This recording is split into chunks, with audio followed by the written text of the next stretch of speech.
2026 logos ക്വിസിന് വരുന്ന 78 ചോദ്യോത്തരങ്ങൾ. സഭാപ്രസംഗൻ 4-ാം അധ്യായം. Question number 74. എല്ലാ അധ്വാനവും എല്ലാ വൈദഗ്ധ്യവും മനുഷ്യരുടെ ഡാഷ് ഫലമാണെന്ന് ഞാൻ ഗ്രഹിച്ചു. പൂരിപ്പിക്കുക. ഉത്തരം പരസ്പര സ്പർദ്ധതയുടെ. Question number 75. ആരാണ് കയ്യും കെട്ടിയിരുന്ന് ക്ഷയിക്കുന്നത്? ഉത്തരം ഫോഷൻ. Question number 76. ഇരു കൈകളും നിറയുള്ള അധ്വാനത്തെക്കാളും പാഴ്വയിലേക്കാളും ഉത്തമമായിട്ടുള്ളത് എന്ത്? ഉത്തരം ഒരു പിടി സ്വസ്ഥത. Question number 77. പുത്രനോ സഹോദരനോ ആരുമില്ലാത്തവനും അറുതിയില്ലാത്തത് എന്തിന്? ഉത്തരം അധ്വാനത്തിന്. Question number 78. ഡാഷ് എത്രയായാലും അവന് മതി വരുന്നില്ല. പൂരിപ്പിക്കുക. ഉത്തരം ധനം. Question number 79. വേഗം പൊട്ടുകയില്ലാത്തത് എന്ത്? ഉത്തരം മുപ്പിരിച്ചരട്.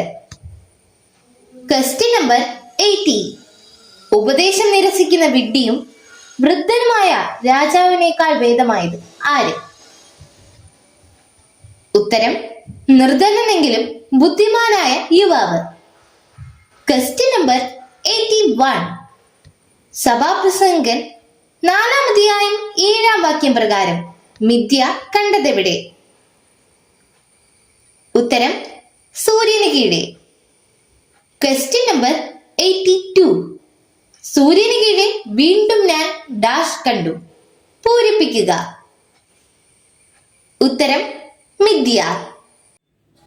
ഡിജിറ്റൽ യുഗത്തിലെ സുവിശേഷ പ്രഘോഷണത്തിനും വചന പഠനത്തിനുമായി വചനവയൽ ഒരുക്കുന്ന ആപ്പ് ബിബ്ലിയ. www.biblia.in എന്ന സൈറ്റിലും പ്ലേ സ്റ്റോറിലും ബിബ്ലിയ ആപ്പ് ലഭിക്കുന്നതാണ്. ഉൽപ്പത്തി മുതൽ വെളിപാട് വരെ ഇംഗ്ലീഷിലും മലയാളത്തിലും ഒരു വർഷം കൊണ്ട് ബൈബിൾ മുഴുവനും വായിക്കുവാൻ സഹായിക്കുന്ന ബൈബിൾ നഴ്സറി, സഭയെ അടുത്തറിയുവാനുള്ള സഭാ കളരി, വിഷയാധിഷ്ഠിതമായി വീഡിയോകൾ ലഭിക്കുവാനും അപ്ലോഡ് ചെയ്യുവാനും സഹായിക്കുന്ന വീഡിയോ ഹബ്, വീഡിയോ ബുക്ക്, 3 ലക്ഷത്തിൽ പരം ചോദ്യോത്തരങ്ങളുടെ ശേഖരമുള്ള 250-ൽ പരം ഈ ബുക്കുകളുടെ പുസ്തകശാല, ഒരേ സമയം 100 കണക്കിന് ക്വിസ് മത്സരങ്ങൾ സംഘടിപ്പിക്കുവാൻ സഹായിക്കുന്ന ക്വിസ് പ്ലാറ്റ്ഫോം ദബാർ. ഈ നവമാധ്യമ അപ്പസ്തോലേറ്റിൽ പങ്കുചേരാൻ ഇന്ന് തന്നെ ഗൂഗിൾ പ്ലേ സ്റ്റോറിൽ നിന്നും ബിബ്ലിയ ആപ്പ് ഡൗൺലോഡ് ചെയ്യുക.